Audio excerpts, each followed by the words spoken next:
से लेंगे एमएनएम पर व्यू। एक स्टैंडर्ड व्यू हमारा रहता है, एमएनएम पर आपसे बात करते हैं। लेकिन पहले यतिन के पास चलते हैं, जानते हैं कि फोर व्हीलर सेल्स कैसी रही, उसके बाद टू व्हीलर्स पर आएंगे। लेकिन यतिन, फोर व्हीलर्स में क्या अपडेट्स रही? जी।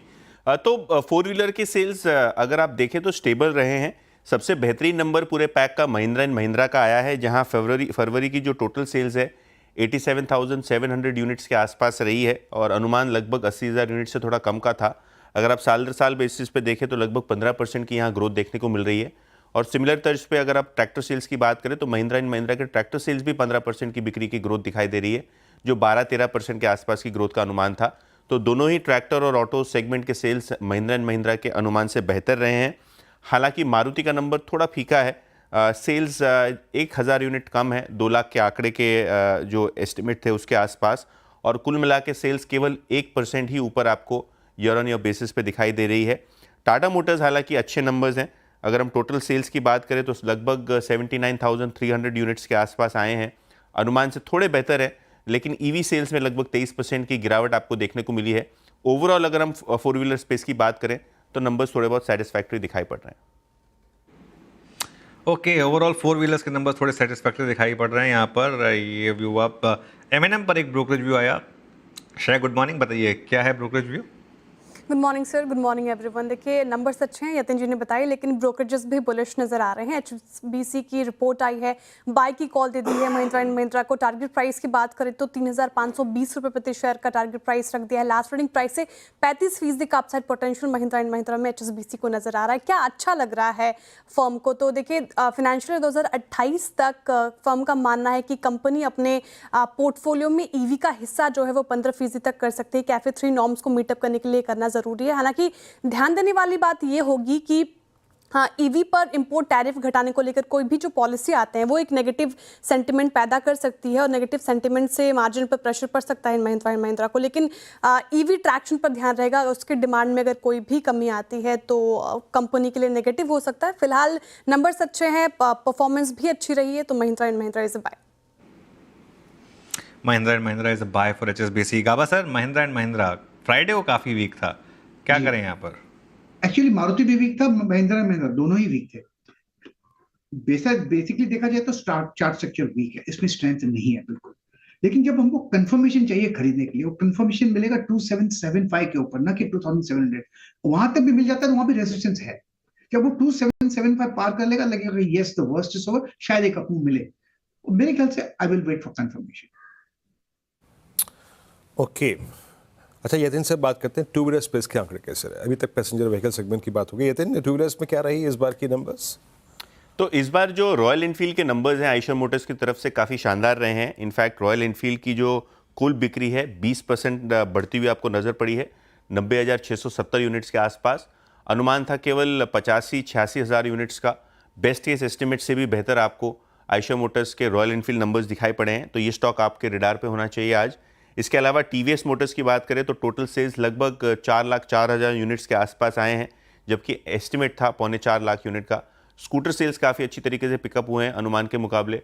और अगर हम टू व्हीलर सेल्स, जो मोटरसाइकिल सेल्स है, यहाँ की ग्रोथ भी देखें तो काफ़ी अच्छी रही है। Overall TVS Motors, Eicher Motors के नंबर्स अच्छे रहे हैं। हालांकि हीरो मोटोकॉर्प ने डिसअपॉइंट किया है। नंबर्स लगभग 3.88 लाख यूनिट्स आए हैं, अनुमान था 4,10,000 यूनिट का। तो अगर आप हीरो मोटोकॉर्प निकाल दें तो सारे टू व्हीलर पैक के आपको नंबर्स थोड़े बहुत अच्छी नोट पे ही दिखेंगे फरवरी महीने के लिए। हीरो मोटर को आपको छोड़ के बाकी आंकड़े ठीक हैं।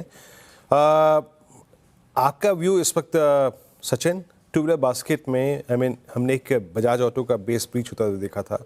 हीरो मोटर को पहले से वीक स्ट्रक्चर था। टू व्हीलर स्पेस में आप क्या कर रहे हैं इस वक्त? कोई trade for the day after these numbers? Virendra ji, in fact यहाँ पर हीरो मोटोकॉर्प पे ही ध्यान है। पिछले हफ्ते में भी एक एक्सपेक्टेशन थी कि एक अच्छा बेस यहाँ पर 4,000 के आसपास का एस्टैब्लिश हो जाए, वहां से एक अच्छा रिवर्सल बने। बट अभी भी मुझे लग रहा है स्लिपेजेस जरूर आए हैं प्राइस पे, बट इसका अगर हम डेली आरएसआई देखें तो एक काफी स्ट्रॉन्ग पॉजिटिव डाइवर्जेंस है। एंड प्लस 3600-3700 के आसपास क्लस्टर सपोर्ट्स भी है, तो मुझे लग रहा है यहाँ पर थोड़ा सा ध्यान देना चाहिए। इन केस अगर हम एक ओपनिंग देखें 3700 के ऊपर की अगर सस्टेनेंस हो जाती है, तो हो सकता है कि लगभग अराउंड 3850 से लेके 4000 तक की भी एक शॉर्ट कवरिंग मूव यहाँ पर अनफोल्ड हो जाए। तो यहाँ पर थोड़ा सा बायस ऑन द पॉजिटिव साइड होगा। एक बड़ी बिकवाली के बाद पॉजिटिव डाइवर्जेंस है, तो रिन्यूड स्ट्रेंथ नजर आ सकती है। ट्रिगर आपको रखना चाहिए लगभग अराउंड 3700 का। अगर ये लेवल पार हो जाता है तो डेफिनेटली यहाँ पर लॉन्ग स्ट्राइक करनी चाहिए। ओके, चलिए, तो ये इस समय व्यू हीरो मोटोकॉर्प पर। यतन के पास वापस चलते हैं एक बार और एक बात करते हैं सीमेंट स्टॉक की। डालमिया भारत क्यों रहेगा रेडार पर यतन? अनुज जी देखिए, अगर हम बात करें दालमिया भारत की, तो जेपी का जो इन्होंने सीमेंट प्लांट एक्विजिशन अनाउंस किया था, उसके बाद एक मेजर केपेक्स यहाँ अनाउंस होता हुआ दिखाई दिया है। महाराष्ट्र और कर्नाटका में एक एग्रेसिव कैपेसिटी एडिशन का प्लान इन्होंने अनाउंस किया है। कुल मिला के 6 मिलियन टन कैपेसिटी सीमेंट की और लगभग 3.6 MTPA की क्लिंकर कैपेसिटी ये आगे जाके कमीशन करेंगे। कुल मिला के जो टोटल इन्वेस्टमेंट है जो होने वाला है, वो होने वाला है 3500 करोड़ रुपए का। और पोस्ट ये केपेक्स जो इन्होंने अनाउंस किया है, इसको कंप्लीट करने के बाद और जो ऑनगोइंग प्रोजेक्ट्स है इसको कंप्लीट करने के बाद लगभग 55 मिलियन टन की कैपेसिटी इनकी होती हुई नज़र पड़ेगी। और पूरी तरीके से इंटरनल अक्रूवल के द्वारा ये पूरा केपेक्स प्लान इनको कंप्लीट करने की आशा है। बड़े समय बाद ये केपेक्स का प्लान अनाउंस किया है, तो देखते हैं आज कैसे रिएक्ट करता है स्टॉक। ओके, तो चलिए देखते हैं ये कैसे करेगा रिएक्ट। और बात सीमेंट की हो रही है तो एक और सीमेंट स्टॉक, इनफैक्ट देश का सबसे बड़ा सीमेंट स्टॉक अल्ट्राटेक भी रहेगा फोकस में। और यहाँ पर एक एनालिस्ट कॉल भी हुई, क्योंकि वो शायद वो जो केपेक्स था केबल एंड वायर पर, उसको लेकर मार्केट थोड़ा डिसअपॉइंटेड था। कुछ क्लैरिटी आई वहाँ पर, लेकिन श्रेया, ब्रोकरेजेस क्या कह रही हैं अल्ट्राटेक सीमेंट पर? सर ब्रोकरेजेस बुलिश हैं। देखिए सीएलएसए की रिपोर्ट आई है अल्ट्राटेक सीमेंट पर और अपग्रेड कर दिया है। होल्ड से कॉल बढ़ाकर आउट परफॉर्म की कॉल देती है। टारगेट प्राइस भी देखिए यहाँ पे इंक्रीज हुआ है। 12,100 से लेकर टारगेट प्राइस बढ़ाकर 12,700 रुपये प्रति शेयर कर दिया। यानी कि लास्ट ट्रेडिंग प्राइस अगर आप देखें तो 25% का अपसाइड पोटेंशियल सीएलएसए को अल्ट्राटेक सीमेंट में नजर आ रहा है। देखिए सीएलएसए ने माना कि केबल एंड वायर की डाइवर्सिफिकेशन से थोड़ी तो चिंता बढ़ी है, लेकिन फिर भी रिस्क रिवॉर्ड रेशियो भी फेवरेबल लग रहा है। साथ ही अगर आप ध्यान दें तो डिमांड और प्राइसिंग में जो रिकवरी आई है उससे स्टॉक को फायदा होता दिख रहा है। और कंपनी जिस तरीके से ऑर्गेनिक और इनऑर्गेनिक इंडस्ट्री में एक्सपेंशन कर रही है, उससे मार्केट शेयर भी गेन हो रहा है। ये एक पॉजिटिव ट्रिगर है फिलहाल अल्ट्राटेक सीमेंट के लिए। इसके अलावा एनालिसिस ने ये भी अंडरलाइन की बातें कि सीमेंट प्राइसेस से आप देखें तो Q4 में एक्सपेक्टेशंस जो हैं वो मीट हो सकती है। तो फिलहाल हाई कन्विक्शन के लिस्ट में है सीएलएस के अल्ट्राटेक सीमेंट।